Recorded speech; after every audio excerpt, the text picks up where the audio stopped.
Hi, this is Kelsey Fikowski for AP Gov Review, and in Unit 4, Part 2 of our subunit on the federal bureaucracy, we're going to be looking at the 4 different types of bureaucratic structures that exist within the U.S. government today.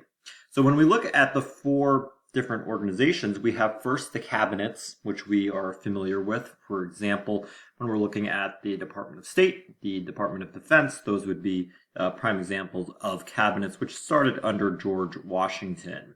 And then the second type of bureaucratic organizations that we have are called independent regulatory agencies. For example, if you take the FAA, which is in charge of regulating, hence the word independent regulatory agency, regulates airlines and regulates what you can and cannot do on an airplane, that would be a good example of that. Take also the FCC, which is responsible for regulating, for example, radio and television. So those are types of bureaucratic organizations that fall under the regulatory agencies. And then you have government corporations. These are corporations that are owned by the government. Take, for example, Amtrak. That is, of course, the train service that can get you in many places across the country, and that is indeed owned by the government. And then the fourth type are independent executive agencies. These are agencies that don't fit really in 1, 2, or 3 here, and they're sort of they're standalones. So an example of that would be NASA. So let's get into these a little bit more closely to give you a better understanding. So of course our cabinet departments, which fall of course under the executive branch, 14 cabinets, and then you also have the Department of Justice for the 15th cabinet, which is of course headed by the Attorney General. Each cabinet department will have its own budget, it has its own staff and policy areas, and of course the status as a cabinet department can be very controversial. Numerous times, especially if you have listened to primaries involving Republicans, they have tried to disband departments such as education, energy, and commerce. They sometimes think that they are really irrelevant or not needed, or just belong at the state level as a form of devolution, more or less. So these are the cabinets. You should be familiar with them. Just an example of some of the cabinets all listed here under the President's authority. You have them here. I think for the AP Gov exam, you're not going to need to necessarily know what the Department of Commerce does, but again, know that they are the advisors to the president of these specific domain areas. And of course, the last one being the Department of Homeland Security, being created after September 11th. Now, when we look at the bureaucrats within the agencies, you see that the defense certainly takes it at the top with close to 677,000, and then down below at education around 4,200, just as an FYI. The second type, independent regulatory agencies, these are responsible for some sector of the economy, making rules in judging disputes to protect the public interest. And they are regularly known as the alphabet soup of Washington, because you're going to hear many letters that are going to come together. For example, the ICC, the Interstate Commerce Commission, regulating, making rules for railroads and trucking, one of the oldest, in which, again, you have to follow it. And it is, of course, the enforcer. Remember, the bureaucrats in the bureaucratic agencies, more or less, are the action figures of government. You also have the FCC. You have the Federal Trade Commission, which is supposed to regulate business practices, control monopolies, Security and Exchange Commission, the SEC, regulating the stock market. And of course, keep in mind that there are many, many independent regulatory agencies. I would certainly be familiar with some of these major ones because they could appear on the AP Gov exam. Now, they are all headed by a commission, typically of 5 to 10 people. In order to get rid of the head of a commission, you do need just cause. Upon being appointed to head or be part of the commission, you do need just cause for the firing of these appointments. So once you are appointed to these commissions, you have to have just cause. You have to have some reason for removing that person other than it being political or personal. So for example, if a person was taking a bribe, that would be just cause. And this is established in Humphrey's Executor v. U.S., which establishes that, of course, once you are part of the commission, you have to have just cause. That is an important Supreme Court case I would be familiar with respect to understanding bureaucracies. Do know that rulemaking is an important function watched by interest groups and citizens alike. They are also the judges of these disputes. Now, let's say an interest group finds that the rule is unconstitutional or believes it's unconstitutional. That's when you could take it to the Supreme Court. But again, there's a very small chance of that actually happening. It does happen on occasion, but do know that the bureaucrats do have a lot of power in basically making the rules and then being the judges of these rules as well.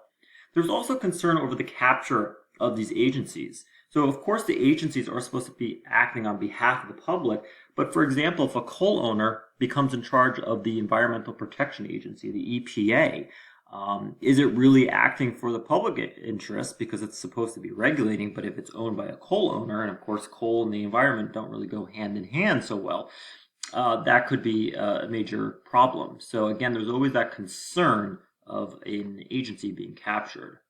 All right, the third type, we have government corporations. These are business-like provided services. They act like private companies, and they typically charge for them. They are owned by the government, Postal Service, CBS, Amtrak.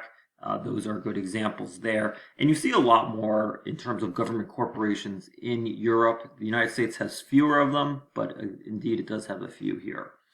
In terms of independent executive agencies, as I said earlier, these are agencies that don't fit anywhere else in 1, 2, or 3. So hence we put them in the independent, as they are independent of the first 3 types of bureaucratic organizations. And as a result, we call them independent executive agencies. General Services Administration, NASA, and so forth. So certainly when you look at the executive branch, this all encompasses the executive branch when we look at independent establishments and government corporations. So there's a heck of a lot that falls under the bureaucracy. So keep in mind that the executive branch is not just one person. It's not just the president.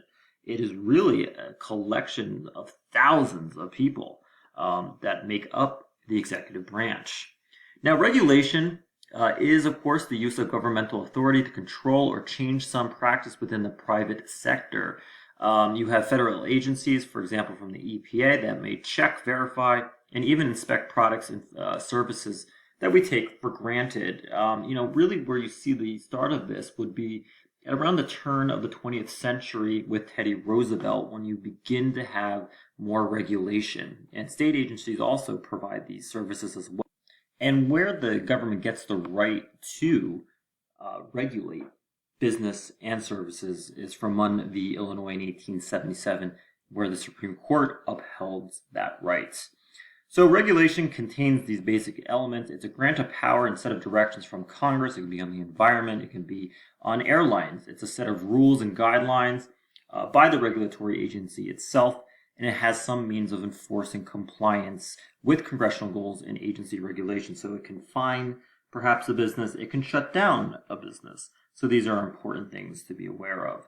Now, power depends on discretionary authority. Very big term here. This is responsible for the nuts and bolts, so to speak, of executing policies made by Congress, the President, and the Supreme Court.